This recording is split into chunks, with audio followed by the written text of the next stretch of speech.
welcome back to Humble Roots Whiskey Review. Tonight, we've got the Deanston Virgin Oak Scotch Whiskey. Virgin Oak. Beautiful. Okay, so new to us, never had it before.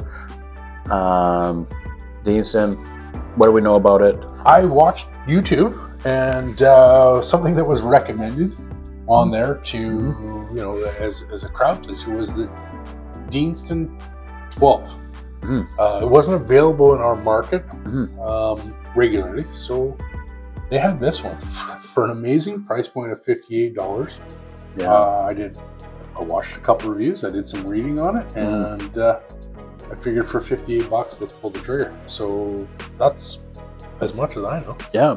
So a little bit about it. Rhodey Hepburn is the guy who started it back in 1966. That's when he opened the Deanston distillery. Non-chill filtered with no color added is one of the highlights of this bottle, I would say, as that is what we like and look for. Lots of flavors they're talking about here. It is a Highland Scotch, but in saying that, it is on the border between the Lowland and the Highland in Scotland. So it's as low down as it gets in the Highlands. It's as south as you can go, and with still being in the Highlands of Scotland. So not a Speyside. Yeah, it's not a Speyside. Yeah. It's not a Speyside. Speyside is just a very small region in the Highlands there, but yeah. But okay. So what is this? 46.3% ABV. Yeah. Non-chill filtered. Non-chill filtered, no color added. No color added. Yeah, it's those are fairly important as we figure that it leaves us with a little bit more. I guess they call it esters. Yeah, esters or I don't know. Esters. Flavors. Yeah, flavors. Amino acids. Yeah. Yumminess. Yes, sweet, yummy. Oh, that was a nice one. Ooh, that was very nice. So what do we got about the box there, Ken? Just a regular box. Heavy? It does. No, thin wall? It's a thin wall box, but you know what? There's a lot actually written on here. It tells you the distillery, the mashman, the shift. Yeah, there's actually quite a bit. It's there's tasting notes on the back here. What do they got in there for nose? On the nose is fresh and summery aromas of heather honey and vanilla, green apples with citrus zest, hints of sweet malt and spice. Oh, nice. On the palate, they're saying candied fruit, soft creamy toffee, citrus zest, and hints of ginger and clove. And the finish is lightly spiced with burst of honey malt, citrus, and sweet oakiness. Okay, that sounds pretty good. Right. Oily. Always a good thing, as it does give your mouth a good coating, a good mouthfeel. All natural color, looking very nice indeed. A little lighter of an amber. Looks good. Let's see what we got. Got to let it breathe here for a minute and see what we get for the legs and all that good stuff.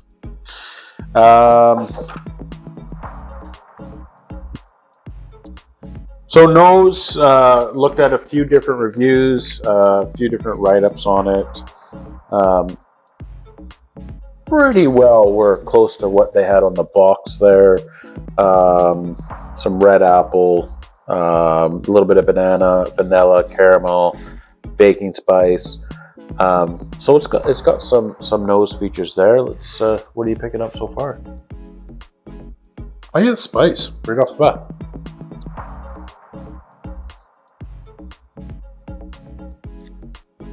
I expected more from the nose, to be honest. Yeah. Huh. Smells pretty dull. It does. Yeah, it does smell dull, but you know what? A lot of whiskeys that have smelled very well, and guess what? They've been excellent. So I don't really want to comment too much. It might be one that needs to sit and open up a bit. That porters are a little bit heavy, but it's okay. It's Okay, I got a little bit of honey. I'm getting the apple. Yep. No banana so far. I do get a very, very faint bit of banana. Yeah, maybe. I do get that citrus zest they're talking about, so. Yeah, there's some zest there for sure. Malt. No caramel, no toffee. I do get a little bit of spices and stuff, but Not very fruity either, really. No, I don't. It's a fairly neutral, smelling whiskey. It's not to say that it's bad, but I've had more pleasant smelling whiskeys before. I mean, this is Absolutely definitely down the road as far as that goes. But should we dive in and see what we got on the old palate? Absolutely.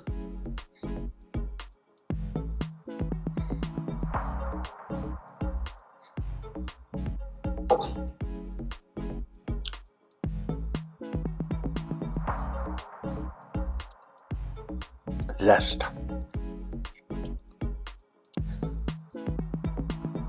Big flavors. Yeah, really nice, actually. Real zesty, real. Here it is. It's nice. It's zesty. What else are you getting on that flavor? I get like a creamy vanilla, honeyed vanilla maybe. Vanilla orange. Yeah. Sweet. It's nice. It's nice so far. It's not as oily as I would think it would be, though. It's not quite as oily. You mean like the mouthfeel? It's not as not as viscous as you were expecting.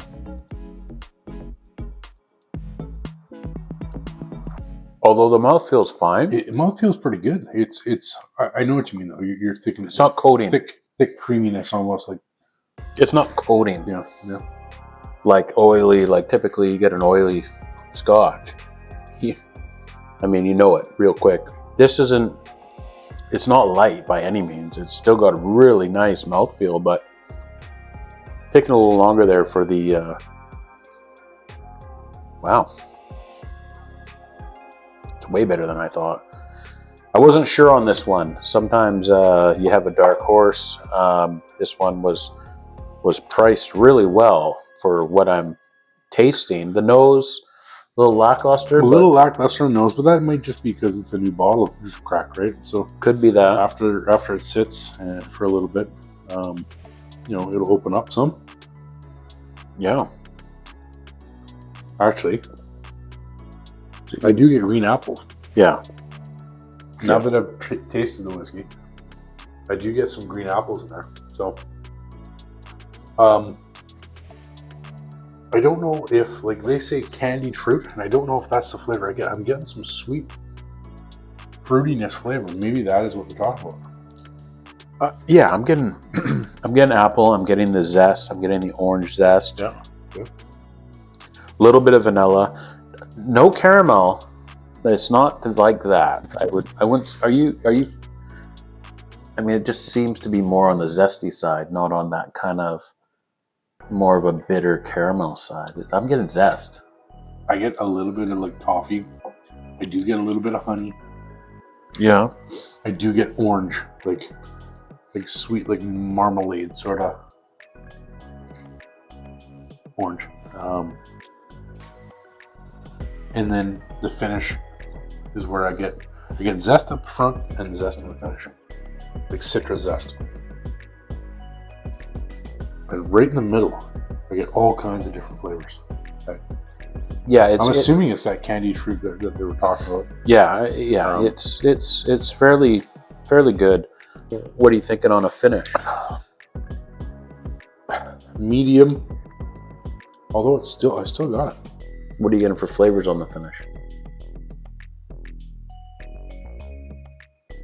I had that citrus zest, but what's hanging out, lingering, is like vanilla and a little bits of honey. Vanillas and honeys.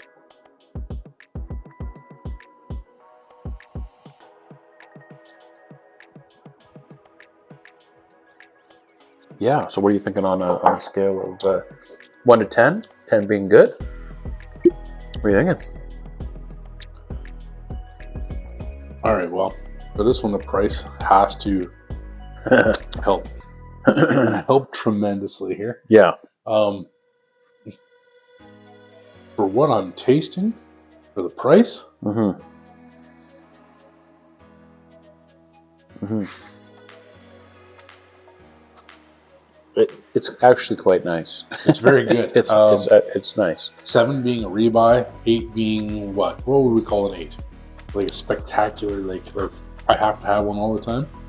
I mean, when you get into the 8s, I mean, it does make it so that it kind of is more on your top of your list when you go into a liquor store. So if you do eclipse into that 8 area, yeah, I think we're sitting right below that. I think this is something though that for $58. So we've had stuff, we've had other stuff that's $100 a bottle and not anywhere near this flavor and this pleasant. So no, you're right. You're right about that. I'm sitting at 7.9 and it's almost at an 8. Like a couple more of these and I'd be sitting above an 8. But 7.9 is where I'm at, I think, right now. Yeah, I'm not far away from you. I think that the price is excellent. I think that the nose is below average. I think that the palate is really good. And I think that the finish is average. So for me, I'm going to say it's a 7.5. 7. I mean, that's it's good. It's drinkable. It's approachable. It's really good. A really nice surprise for this Deanston. Yeah, no problems there. Yeah, I mean it's as good as a Delmore 12. And a Delmore 12 is almost $100 more. So, well, those fighting words, eh? Did it not say almost? Almost. Well, yeah. So you're 7.5. 7.5. I'm sitting at 7.9. Yeah, we're fairly close. It's an enjoyable whiskey. So I think maybe we'll try and hunt down that 12. Or maybe even 18. Ooh, is it available? We'll see. We'll see. But next episode. Next episode, I doubt that highly, but you never know. But until next time, stay humble.